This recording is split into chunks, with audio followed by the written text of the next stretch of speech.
welcome to another deep dive. We are diving into TikTok's wild weekend. Oh yeah, a roller coaster for sure. You guys sent us some seriously interesting stuff, news articles, legal analysis, even some, I don't know, like inside scoops or something. This was not your typical tech news cycle, huh? No, not at all. Like a near shutdown, presidential plot twist, and a whole lot of questions about like, what does this even mean for, well, everything digital, really? Yeah, it's really interesting how this whole thing just shows how much tension there is between the global internet and governments who want to try and control it. Exactly. So to set the scene right, the U.S. government had been saying they wanted to ban TikTok because of who owns it. Right, ByteDance, the Chinese company. Yeah, and that deadline was coming up. Everyone thought TikTok would disappear from app stores, and then, like, a last-minute, I don't know, save. Well, sort of. The Biden administration, on their way out, said they wouldn't actually enforce the ban right then. Oh, okay.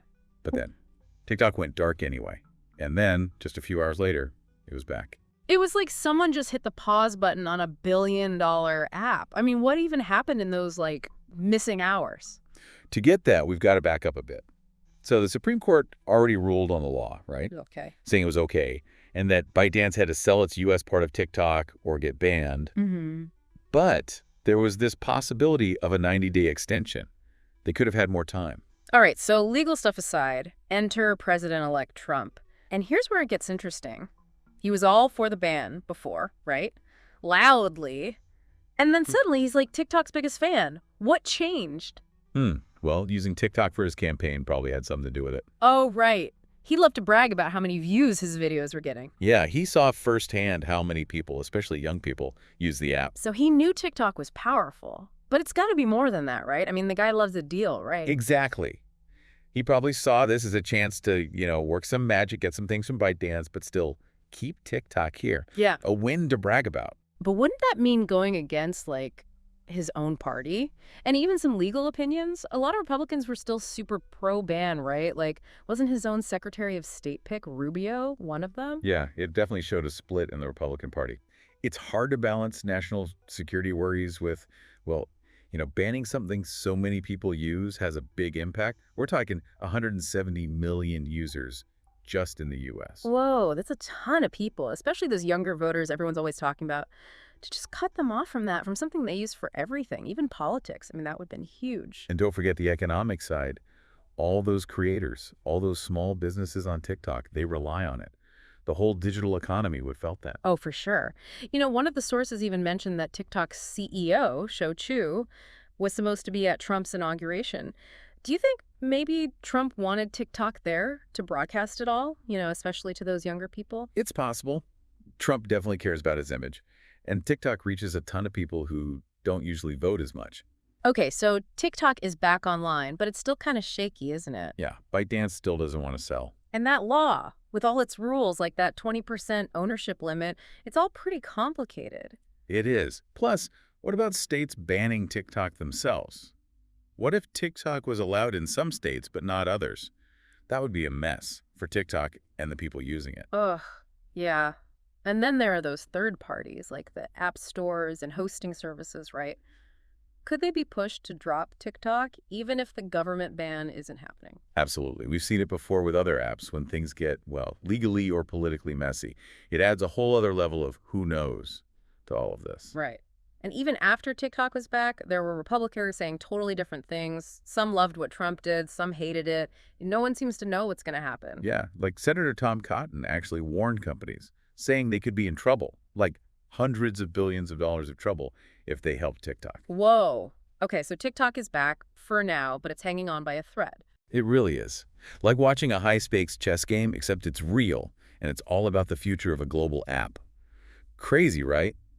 This whole thing, it really makes you think about how much power regular people have online, Yeah, like all those TikTok users, they were going to lose this app they use all the time. Right, like suddenly, no more TikToks, and all those people saying, wait, no.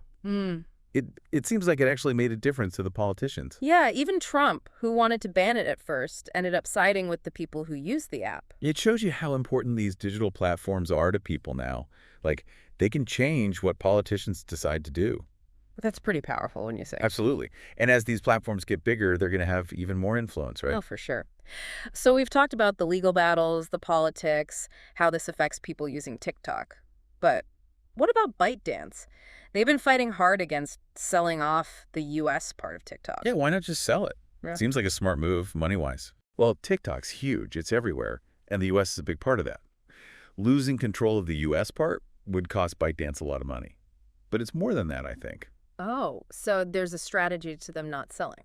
Yeah, TikTok's a big win for a Chinese tech company Sure. globally. If they're forced to sell, it would look bad, like they lost. It would make China's tech ambitions look weaker. So it's about national pride, too. Definitely. And there's the whole data security issue, which was a big reason for the ban in the first place. The worry that the Chinese government could get access to user data. Right, right. That was the main argument for getting rid of TikTok. So for ByteDance, being forced to sell could set a bad example. Other countries might see that and think they can pressure foreign tech companies to give up control of their data and how they operate. We could see a lot more of this happening around the world. That could, scare companies away from trying new things, right? Yeah, if they're worried their stuff could be taken away, they won't want to invest in new places. Less competition, fewer new ideas. That wouldn't be good for anyone, especially the people using those new technologies. Exactly. This is way bigger than just one app or one country. It's a whole power struggle over data, technology, and who gets to control the future of the internet. And we're seeing it happen everywhere, not just with TikTok. The internet was supposed to be this free, open space, but now with all these big tech companies and national security concerns, it's not that simple anymore.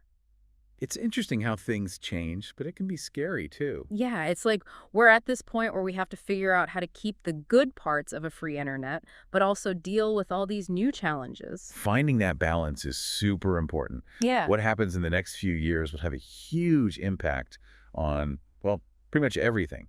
How we use technology, how we talk to each other, how the whole world works. It's crazy to think that a silly little dancing video app could cause such a big mess, like a global power struggle. I know. It shows you how much technology can change things, not just businesses, but like our ideas about power and information and everything in the digital world. So let's think about what could happen. We talked about forcing a sale, maybe a joint venture. Is there any way TikTok could get through all this without too much damage? Could they still have control in the U.S.? It's possible, but hard. Right now, the law says ByteDance has to completely separate from the U.S. part of TikTok. So even working together wouldn't work. Not with that 20% ownership limit. But we've seen politics change quickly. So maybe the law could be changed. Or maybe deals are being made behind the scenes. Could be. And don't forget, Trump loves using executive orders to do what he wants, even if Congress disagrees. But those orders can be challenged in court, can't they? Like what happened with other presidents? Oh, for sure. And some Republicans, like Senator Cotton, are totally against TikTok and would fight any attempt to weaken the ban. So even if Trump keeps TikTok in the U.S., he's going to face a lot of pushback. He's walking a tightrope here. Definitely. Plus, there's still the chance that states could ban TikTok on their own. Even if the federal ban is gone, individual states could still make their own rules. Can you imagine TikTok working in some states but not others? What a nightmare for everyone. A total mess.